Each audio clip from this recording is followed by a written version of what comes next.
പ്രധാനമന്ത്രി നരേന്ദ്രമോദി തിങ്കളാഴ്ച കുന്നംകുളത്ത് സന്ദർശനം നടത്തുന്നതിന്റെ ഭാഗമായി പ്രധാനമന്ത്രിയുടെ വാഹനവ്യൂഹങ്ങൾ കടന്നുപോകുന്നതിന്റെ ട്രയൽ റൺ അല്പസമയത്തിനകം ആരംഭിക്കും.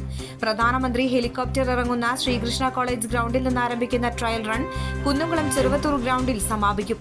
നാളെ 11 മണിയോടെ കുന്നംകുളം ചെറുവത്തൂർ ഗ്രൗണ്ടിൽ പ്രധാനമന്ത്രി നരേന്ദ്രമോദി തിരഞ്ഞെടുപ്പ് പ്രചാരണത്തിന്റെ ഭാഗമായി BJP പ്രവർത്തകരെ അഭിസംബോധന ചെയ്ത് സംസാരിക്കും.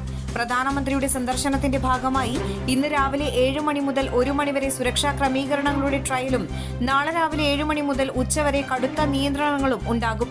Thrissur range DIG Ajitha Begum, Thrissur city police commissioner Ankit Ashokan എന്നിവരുടെ നേതൃത്വത്തിലാണ് സുരക്ഷാ ക്രമീകരണങ്ങൾ. കുന്നംകുളത്തിന്റെ വിവിധ ഭാഗങ്ങളിൽ സുരക്ഷാ ക്രമീകരണങ്ങളുടെ ഭാഗമായി 3000-ഓളം പോലീസുകാരെ വിന്യസിച്ചു.